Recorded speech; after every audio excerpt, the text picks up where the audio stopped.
Hi, I'm Matt Powell, Environmental Manager with the City of Bowling Green. This week is going to be the 50th anniversary of Earth Day, and unfortunately, we can't get outside with all of you all to show you some of the things that we do as environmental scientists for the people and citizens of Bowling Green. However, what we're going to do is use some social media to show you some of the things that we do and maybe give you some ideas about how you might get outside with some kids this summer, even in some streams that aren't big enough to fish, and do some wildlife assessment, maybe find some activities that you can do and stay away from other folks, but yet still enjoy the outdoors. So we're here at Little Trammell Creek in Allen County near the Tennessee line. Little Trammell eventually flows through a couple of other streams all the way into Drakes Creek and then into the Barron River. So we're in the headwaters of the stream that our drinking water comes from. This is eventually going to flow right through Bowling Green. So what we'd like to do here is to do a little assessment to determine how healthy this watershed is and what kind of an impact it's having on this stream. So the primary way that you might get that done is to take a lot of samples, mail all those samples off to a lab and have them analyzed, wait days, weeks for those analyses to come back, and then compare the numbers that you get to the numbers that you know are the equivalent of a good stream and make a scientific determination. But we can actually make a determination right here today and have a little fun with it to get a really good indicator of whether or not we've got a healthy stream that's got a lot of good things going for it, or if we've got a stream that's getting some negative impact from the people who live in this watershed or the things that are in this watershed. Fortunately for me, even with social distancing, I've got a couple of helpers that can help me out. I've got Annie Beth, and I've got Owen, who fortunately live with me, so we don't have to worry about being socially distanced. They can come out and help me a little bit. So we're going to talk about how we're going to make an assessment of this stream. Are you guys ready? Yeah. All right, I'm so glad you're here. Okay, can we walk up to this stream and just simply make a determination about whether it's a really healthy stream, a very unhealthy stream, or just an average stream? Well, you can walk up to it and see that there's no trash, and you can also smell it, and I don't smell any chemicals, and I saw some wildlife, so I think it's pretty healthy. Yeah, so what she's doing is she's using her senses. Can you name a few of the senses that we're going to use to kind of make our initial assessment of the stream? Sense, sight, smell, hearing. Hearing, yeah. What about tasting? Are we going to taste it? No. Why won't we taste it? Because we're going to feel. Because they're bugs and it's water. It's not clean. It's not treated. It's not clean. There's lots of bacteria and things like that in there. So no, we're definitely not going to taste it. But you're exactly right. So let's go through these things one at a time. You guys ready? First sense we're going to use is our sense of smell. Yes. All right, everybody. That just smells very nice. Does it smell like anything other than just a creek, though? No. I don't smell anything that smells like soap or anything that smells bad at all. This smells like a normal stream. No chemical odors. I don't smell any gasoline or petroleum or anything like that. So with my sense of smell, I don't have any indicators that there's anything wrong with this stream. So that's a good sign. The next sense that I'm going to use is my sense of hearing. So we're going to stay totally silent and count to 5. Not moving our feet or anything. Are you ready?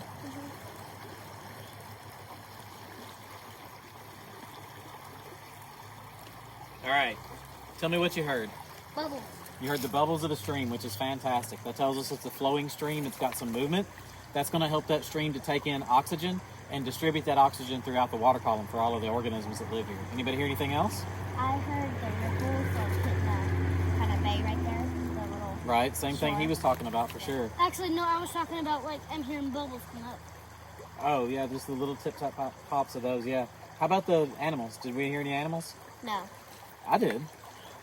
Oh, I hear birds. We hear birds, exactly. So we can hear some birds, and we hear some traffic. All right, so some of the things that we heard were the stream rippling, we heard the bubbles popping up in the stream, we heard the traffic noise, and we heard the birds. And all of those kind of tell us a little bit about the stream ecosystem and tell us a little bit about this watershed. The traffic noise tells me that there's people here. This is a developed area. So that runoff is going to bring some things down to the stream that we can take a look for and see what kind of an impact they're having. The fact that we heard birds is a really positive sign. If we know that in any ecosystem, water is the lifeblood of that ecosystem.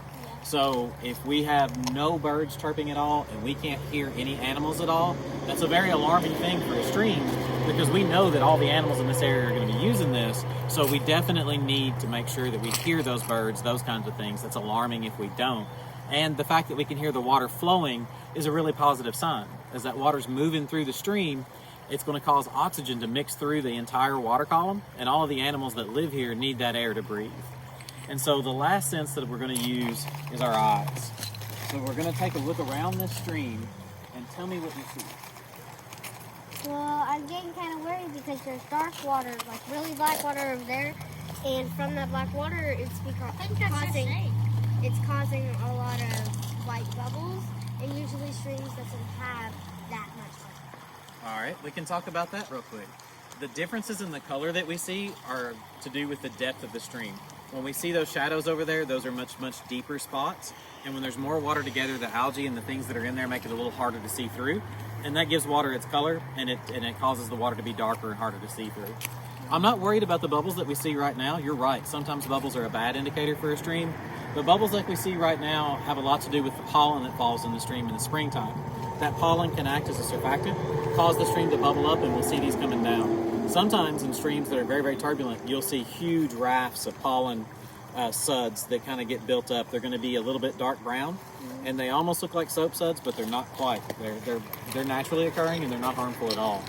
How about dead or dying fish? Do you guys see anything like that? Oh.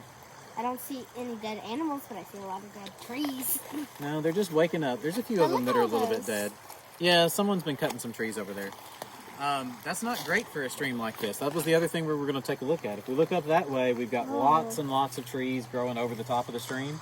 Those are going to provide shade and make sure that it stays nice and cool. There's a bag. Yeah, absolutely. So there's some of that human impact stuff that we were talking about. We've definitely got litter. We've got stuff that's getting washed down the stream. We've got some trash. Yeah, there's trash over here too. You're exactly right, bud. So after we use our senses, and because we're not going to take samples and send them off, there's something that we can do to begin to get an idea in a little bit more of a scientific way about whether or not this is a healthy stream. And we can do this with some very, very simple tools. What we're going to do is a benthic macroinvertebrate assessment of the stream.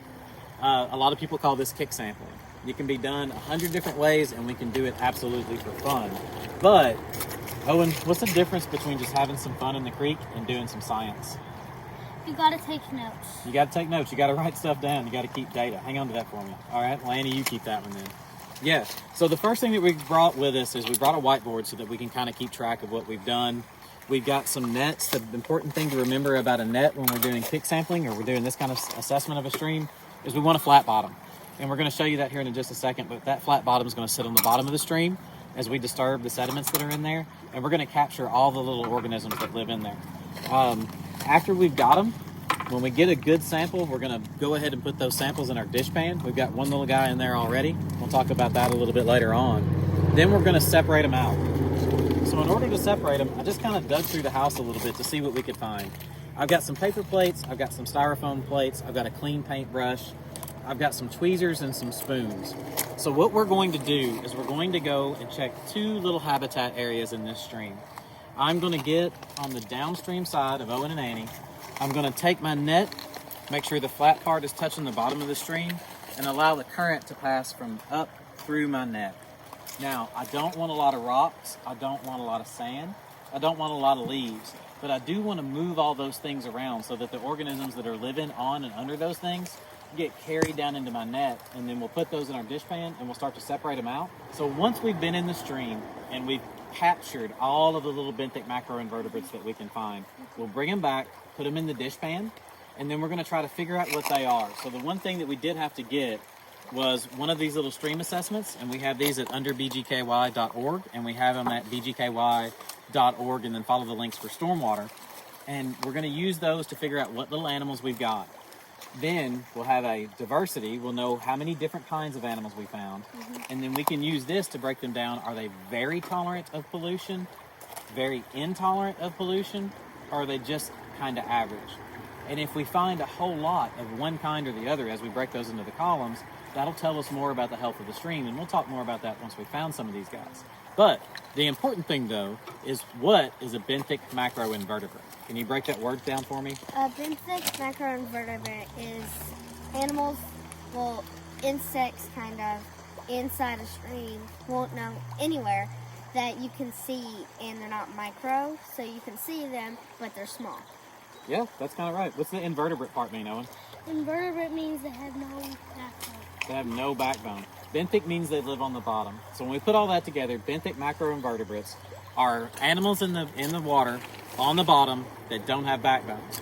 But we know a lot about them from these little sheets that we've got. So let's get together, let's go out to the stream, and let's sample an area where we've got some aquatic weeds, and then an area where we've got some larger rocks. And then when we've got all that, we'll bring it back and put it in our fish pan. You guys ready? Okay, so the first spot that I see that I really like is right here, because we've got a little bit of two different kinds of areas that we can be checking on. Right now we've got some aquatic weeds that are growing in there, and we've got lots of large stones. I've got a good current, so I'm going to drop my net down right here. And Annie, what I want you to do is to get about right here, and you're going to wiggle all that stuff around. We're going to pick up the rocks and wiggle them around. And Owen, if you'll come over with me, when I find a big rock, take that brush and wash and brush off the back of it. Annie, come over here with me. And then you lean back. And then, so wiggle all the plants. See how we're getting some sediment? Hang on, I got another big one. You brush anything that's on there off? Isn't that a little too? No. Alright. That's probably good. Okay, so what we've done, and we're a little bit less than scientific today, because we bounced around and we tried 2 or 3 different little spots. We rolled over some big rocks, and we rolled around a lot of different stuff, and we've gotten some detritus, we got some rocks. We got a lot of crayfish. Yeah, we got all kinds of stuff. So what I'm gonna do is very carefully dip my net down in a dish pan with just a little bit of water in it. And then I'm gonna check my net. Everything's in there, it's not going anywhere. Oh, found one. Yep, we Found a mayfly. Okay, yeah, so let's definitely see if we can't go ahead and start. A little water, come on little guy. Not on my thumb either. There we go. He's dead. Nope. Got him there. Ooh, And look at then, those enormous crayfish. hang on. Let's check the net first, because lots of little things get stuck on the net. Anybody see any other organisms on the... Is that something? Well, it's a seed off of something. That's not a bug. I don't see any other organisms. Are you guys surprised by how many different animals we found? Yeah, we found a lot. All right, so what we're doing is I went ahead and found a few little jars. These are actually old soil sample jars, but we're not going to need them. So we're going to use this, and we're going to find each different kind of animal that we can, and we're going to separate them out into different jars so that we can count them. Yeah. And then when we've got a few of each kind, we'll pour them out on the little plates so that we can see them, okay? So let's start to dig through really carefully. One of the things that I brought is just the little drip Tylenol dispenser. Suck them up. Yeah, and I can suck them up in here and not get the trash with them. So let's spend a few minutes and we'll get them all cleaned out.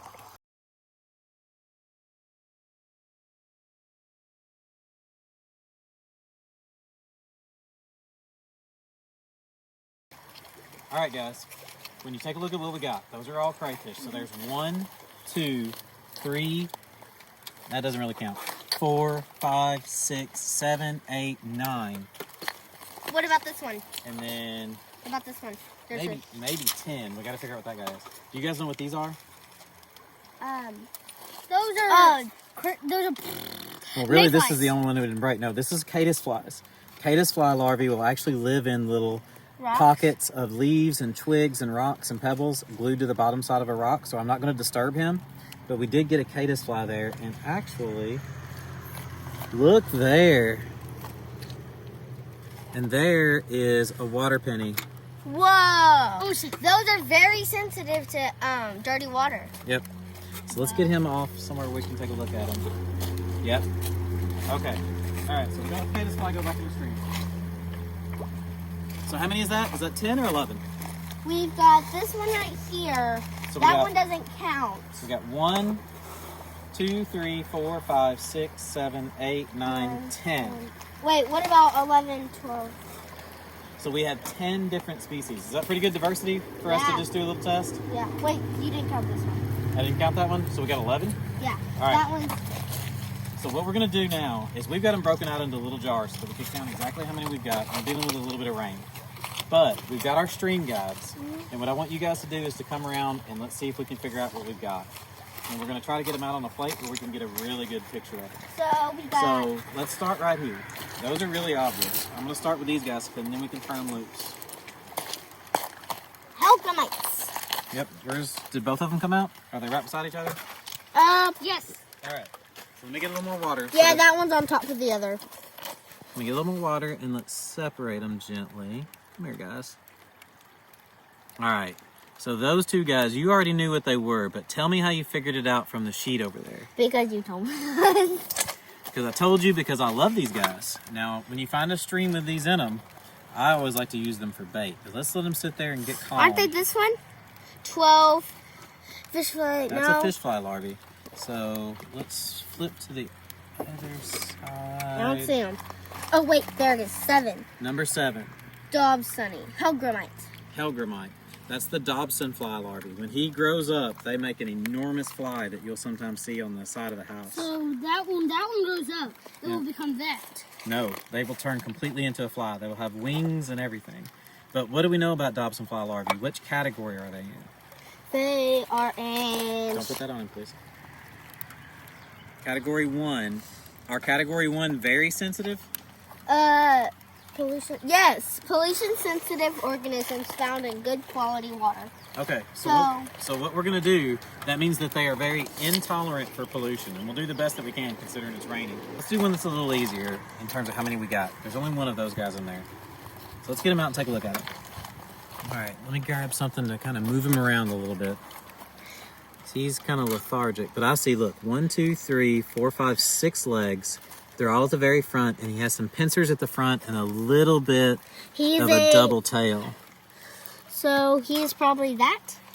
No, that's the Helgramite. That's going to be way, way thicker through the back end of the body than this guy is. Look, that's the mayfly. We know that he's shorter and squatter. We've had him. This guy has 1, 2, 3, 4 segments at the front. Wait, no, I remember he was up here somewhere. I think he's that one. 12. Fish fly larvae. I don't see the cilia on his body for this fish fly larvae, and he doesn't, or does he have the tassel? He does. Look. So he's the 11. He's an alder fly larvae. Group 2. There's so many Number flies. 11. 1. All right, so we'll let him go. See all 3 of their little tails. We can see them running around, all the gills on the side. We've got some color variation. These guys aren't dead. I see their gills moving. They're just kind of hanging out for us. But yeah, these are mayflies. So number 1, no, not number 1, number 5, mayfly. These are group 1, so they're pretty sensitive. Number 5. And we found 1, 2, 3, 4, 5, 6, 7, 8, 9, 10, 11, 12, 13. 13 of them. 13. All Ooh, right. my favorite. All right, so we've got a chubby grub. Yeah. And look, he's got all of his little tendrils up here at the front of him. So He's got, look, he's got the little nubs just like a land caterpillar would have. So we're looking for a grub that can kind of move himself around. We've got that guy right there, number 15, crane fly. Does anybody else look like him? Nope. Let's not pick him up, bud. Okay. 15. No, I don't see anything else that looks like him. So he's a crane fly. He's group 2. Group 2. Group 2, he's number 15, and we found 1. And they have a nice little knot at the tail. Oh my gosh, so they have those 2 ones and they have those legs, look. I think that's it. I think we have more mayflies. They're just a They look slightly like a different tadpole. kind. Yeah. All right. So maybe it's a couple different species, or maybe these are a little bit different stage. We have to find out how many there are first. So we have 1, 2, 3, 4, 5, 6, 7. Be careful with them. So this is number 8, crayfish. All kinds of different versions of them. And these are group 2. They're somewhat tolerant. But the really interesting thing about this one is gravid. It's got eggs attached to its body. So we're going to go ahead and let them go. There's another one that has eggs. Yeah, we got a couple. That one does not. This one does. This one does. This other small one. So we're going to let all these guys go so they can get back to what they're trying to do. In the end, we found 1, 2, 3, 4, 5, 6, 7, 8, 9 different species once we got everything figured out. In the very, very tolerant category, we only found a couple of those guys. Those were our aquatic worms. We found quite a few that were tolerant of bad water quality. So we got 2, 3, 4, 8 of the animals that are tolerant. And then on the intolerant, these guys don't live in water if it's very dirty. We had water pennies, we had mayflies, we had all kinds of things that don't live in dirty water. So this We had is 20 and 2, 22, 24, 25, and of course we had the one water penny. So when we take a look at that, we had a good distribution all the way across of tolerant, intolerant, and very tolerant species. But we saw quite a few of the intolerant species, things that wouldn't be here if this was a dirty stream. So what do we think, just based on the animals that live here? Pretty good stream? Yeah. I think it's kind of a bad stream because tolerant means bad, right? Well, the tolerant species, think about that though. If you have something that's tolerant to pollution, does that mean it won't live in clean water? No. Yeah, it will still live in clean water and dirty water. So Oh, that's so what that this means. is a good stream. So you're going to find those everywhere. The ones that are the real telling ones are the intolerant. They only live in clean water. And we got So we found we good got- diversity. We found lots of different kinds. And And we we found found a some that water only live. penny. And we found a water penny, which that is very rare. And it's very rare for this stream. I know other streams that have lots of them, but I don't find a lot of them here. So in the end, did you guys have some fun? Yeah! All right, absolutely. And did we have a pretty healthy stream?